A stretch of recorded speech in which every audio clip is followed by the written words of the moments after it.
Hey, hey, hey, the GMC Sierra is back on the road. My friend Al, or Chuck, did an engine swap on it, so customers should be happy. Let's see what the old one looks like.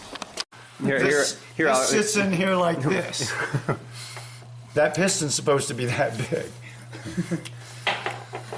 This is the other bottom. This is what bolts down here. I got this backwards. So this goes like this. This is supposed to go through here, your piston.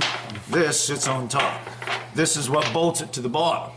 One's still in there, I showed you. This is the other one. You threw two rods and one piston. There's still one piston up in there. It's just broke off. So messed up, huh? And you blew the sensor right out of it. That's why it wouldn't start. That's why we had no crank signal right there. That reads when the engine turns over. It was laying by the starter.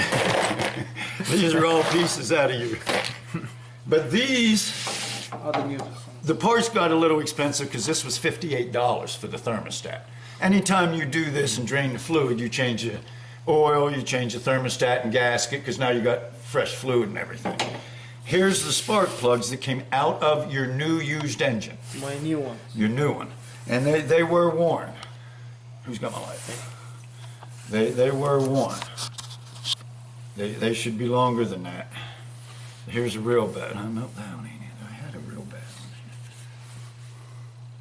Bottom line, you see that little tit sticking up? Mm-hmm. That should be twice as tall as that. So the new ones were, oh yeah, the gap was a lot smaller. That's why we bought new plugs too. You do, this is the time to do.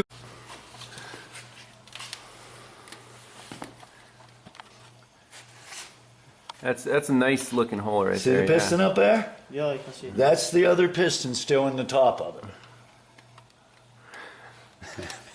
This side has a piston in it, this side doesn't. That's where you got that. Yep, and that's where the crank sensor used to live. Yeah, and that's where it blew the sensor right out. Right. Right there's where the sensor sat and read that gear on the back. Oh man.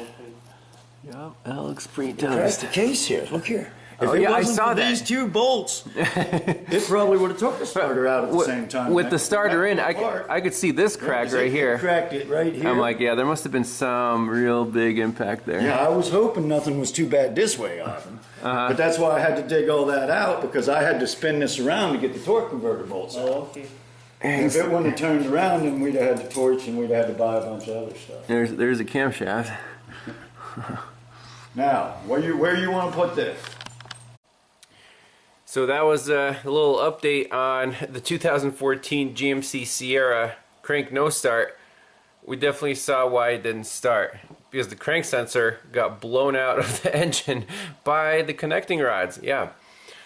So customers driving it now very carefully. I think he did learn his lesson.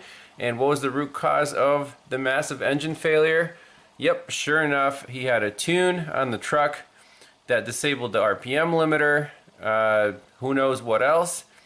And he said actually once he got the tune, he took it on a dyno and it was professionally tuned, so the air-fuel ratio was fine.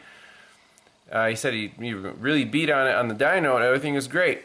But then he got the aftermarket exhaust, the headers, deleted the cats, straight flow all the way through.